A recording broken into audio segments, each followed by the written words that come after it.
مار دو، دھماکہ مسجدوں میں تک ہو جا رہا ہے۔ اب یہ الگ بات ہے کہ ان کے پیچھے ان کا ایجنڈا تیار کرنے والے، ان کو استعمال کرنے والے غیر مسلم عناصر ہیں۔ ایسے کئی واقعات سامنے آ چکے ہیں جس میں پتہ چلا کہ یہ جو ہمارے یہاں سامنے قائدین نظر آتے ہیں، ان کے قائدین بکے ہوئے ہیں یہود سے، نصارہ سے۔ حماس والے معاملات بہت سارے سامنے آئے ہیں۔ ابھی ایک کلپ آئی جس میں نتن یاہو خود بول رہا ہے کہ ہم نے اخوان کی مدد سے، حماس کی مدد سے ایسا کیا۔ ہیلری کلنٹن نے کہا تھا کہ داعش کو ہم نے CIA اور برطانیہ کی جو M16 ہے اور اس کے علاوہ موساد ہے، ان لوگوں نے ہم نے مل کر اخوان المسلمین کی مدد سے اس کو تشکیل دیا۔ ہیلری کلنٹن، یہ ان کے بیانات ہیں، اور ایسی بہت ساری چیزیں آ گئی ہیں۔ اور آج جو کچھ غزہ میں، فلسطین میں ہو رہا ہے، کیا وہ جہاد ہے؟ انہوں نے جو یہودیوں کو یا اسرائیلیوں پر حملہ کیا، پہلے تو وہ قابل تحقیق ہے کہ واقعی وہ ہوا یا خود اسرائیل نے کروایا، میں تو یہی مانتا ہوں۔ کیا ان کا یہ اقدام جہاد اسلامی کے دائرے میں آئے گا؟ خودکشی کے مترادف ہے یہ ان کا عمل۔ کیا نقصان پہنچایا؟ اور اس کے جواب میں آج آن ریکارڈ اخباری رپورٹوں کے مطابق 40,000 سے زیادہ فلسطینی مسلمان شہید ہو چکے۔ 40,000، یہ آن ریکارڈ۔ کچھ لوگوں کا کہنا ہے کہ یہ لاکھ سے اوپر جا چکا ہے۔ کتنی لاشیں نامعلوم ہیں۔ کیا اس کا کوئی جواز ہے؟ ایک مسلمان کی جان کی قیمت، وہ سارے جو چھوٹے موٹے فائدے بیان کیے جاتے ہیں نا، اس کے مقابلے میں کوئی حیثیت نہیں رکھتے وہ فائدے۔ یہاں 40,000 سے زیادہ اگر کم سے کم بھی مان لیں، کس وجہ سے؟ ان کی غیر دانشمندانہ، غیر اسلامی روش ہے یہ، اور دنیا اس کو دیکھتی ہے تو سمجھتی ہے کہ کیسے پاگل لوگ ہیں۔ اور پھر مسلمانوں کے ساتھ ساتھ دوسروں کے تعلق سے، مسلمانوں کے خلاف آج ایک ٹرینڈ بن گیا ہے دنیا کے اندر کہ مسلمانوں کو گرفتار کرنا ہے، بدنام کرنا ہے، پکڑ دھکڑ کرنا ہے، اور گھیرنا ہے کسی جماعت کو، کسی شخصیت کو، کسی گروہ کو، تو ان کو جوڑ دیا جائے ان کے لنک ان چیزوں سے، دہشت گردی سے۔ یہ لفظ جب بولا جاتا ہے تو عام میڈیا میں، عام لوگوں میں اس کا مترادف مسلمان سمجھ لیا جاتا ہے، اور جو دہشت گردی کے لفظ استعمال کیا جاتا ہے اسی کو بعد میں جہاد کہتے ہیں۔ جہاد دہشت گردی قطعی نہیں ہے، ہرگز نہیں ہے، اسلام میں اس کی کہیں اجازت نہیں ہے۔ بے گناہ مسلمان، بے گناہ غیر مسلم، کیا بے گناہ بلا ضرورت کسی جانور اور کسی چونٹی کو مارنا بھی منع ہے۔ حالت جنگ میں جو غیر متعلق ہے ان کو چھیڑنا منع ہے، عورتوں کو، بچوں کو، عبادت میں مصروف لوگوں کو، ان کو نقصان پہنچے، اس کی ممانعت ہے۔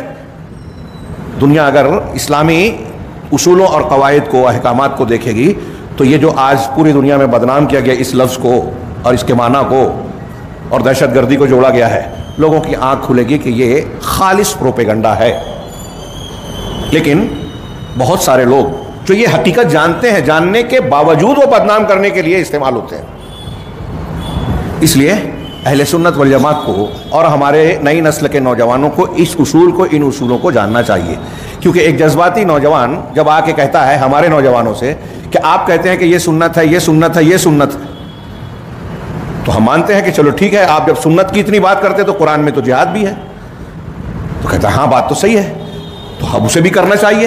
ہاں ٹھیک ہے، کب کریں گے، کون کرے گا، کیسے کرے گا، اور اس کی قسمیں کیا ہیں، اس کا مقصد کیا ہے، ان ساری چیزوں کو، اس کے جو شروط اور بنیادیں ہیں ان کو فراموش کر کے اندھی جنگ میں جھونکنے کی بات کی جاتی ہے، خفیہ طور سے پلاننگ کی جاتی ہے، استعمال کیا جاتا ہے، بڑوں سے چھپایا جاتا ہے، اور چند نوجوان سر پھرے جن کو دین کی الف بے نہیں معلوم ہے وہ مجاہدین میں اپنے آپ کو شمار کرنے لگتے ہیں، اور ایسے لوگوں کو، ہمارے نوجوانوں کو بھٹکاتے ہیں۔ ہمارے ان نوجوانوں کو یہ چیزیں پڑھنی چاہیے، ان اصولوں کو، کہ اسلام کا مقصد لوگوں سے لڑائی کرنا نہیں ہے، ہرگز نہیں ہے۔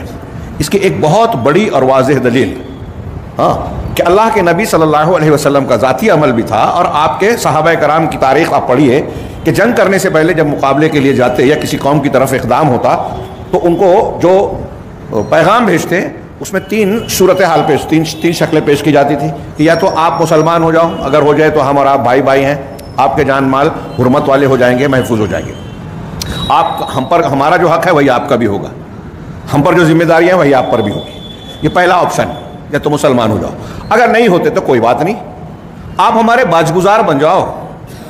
یہاں ان تحریکیوں کو غور کرنے کی بات ہے کہ اگر اسلام کا مقصد براہ راست چار و ناچار حکومت قائم کرنا ہوتا، لڑائی کرنا ہوتا، لوگوں سے جنگ کر کے ان کو مارنا ہوتا، کمزور کرنا اور اپنا ماتحت بنانا ہی مقصود ہوتا، تو یہ باز گزاری والی بات اللہ کے نبی صلی اللہ علیہ وسلم کیوں کہتے؟ کہ آپ ہم کو ہمارے حلیف بن کے ہم کو ٹیکس دیجئے، ہم آپ کے حلیف ہو جائیں گے اور آپ کی حفاظت کریں گے۔ جب باج گزاری ہوتی ہے، سامنے سے ٹیکس لیا جاتا ہے، تو کوئی دشمن حملہ کرتا ہے تو یہ مسلمان اس بات کے ذمہ دار ہوتے ہیں، مکلف ہوتے ہیں کہ ان کا ساتھ دے کر دفاع کریں، ان کے دشمن سے لڑیں۔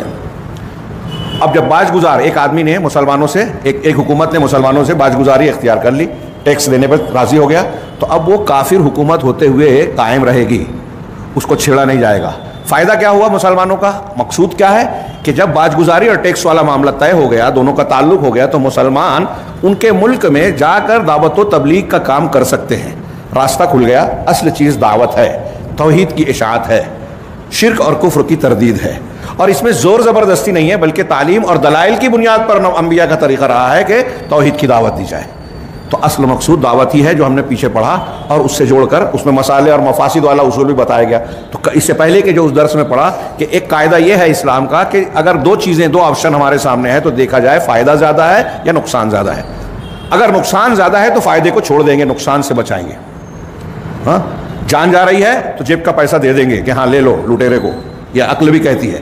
ایک آدمی آپ کے گلے پر پستول رکھ کے کہے گے تمہاری جیب میں جو لاکھ روپیہ دے، تو آپ کہیں کہ دوسرے کی امانت نہیں دے سکتا، تو شوٹ کر دوں گا، کہا کر دو۔ جب آپ شوٹ ہو جائیں گے تو آپ امانت پہنچا پائیں گے حقدار کے پاس؟ تو یہاں ایک عقل بھی کہتی ہے، شریعت بھی کہتی ہے کہ مصلحت راجحہ یہ ہے کہ آپ چھوٹے نقصان کو جھیل لیں، اس پیسے کو دے دیں، اپنی جان بچا لیں۔ جان جا رہی ہے، حرام چیز کھا کے جان بچا لیں۔ حرام چیز کھانا حرام ہے، ممنوع ہے، نقصان ہے، لیکن اسے اس لیے اختیار کیا جائے گا کہ بڑے نقصان سے بچ جائیں، جان بچائیں۔ یہ پچھلے درس میں ہم نے پڑھا۔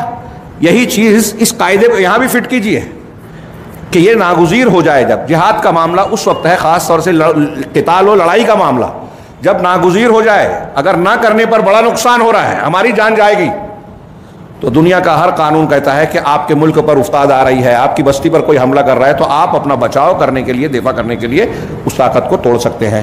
آپ کے حقوق کو کوئی سلب کر رہا ہے تو حق کو حاصل کرنے کے لیے آپ لڑ سکتے ہیں۔ یہی ایک طریقے سے میں نے سادے انداز میں جہاد کے بنیادی مقصد بتایا کہ جو مظلوم ہے اپنا حق لینے کے لیے، یا جو اسلامی دعوت میں رکاوٹ ہے اس طاقت کو کم کرنے کے لیے یہ اقدام کیا جائے گا۔ اس کا مقصد کسی کی جان لینا، معصوموں کو نقصان پہنچانا، فتنہ و فساد پھیلانا ہرگز نہیں ہے۔ جس اقدام سے فتنہ و فساد پھیلتا ہے، معصوموں کی جان جاتی ہے، وہ جہاد نہیں ہے، ہرگز نہیں۔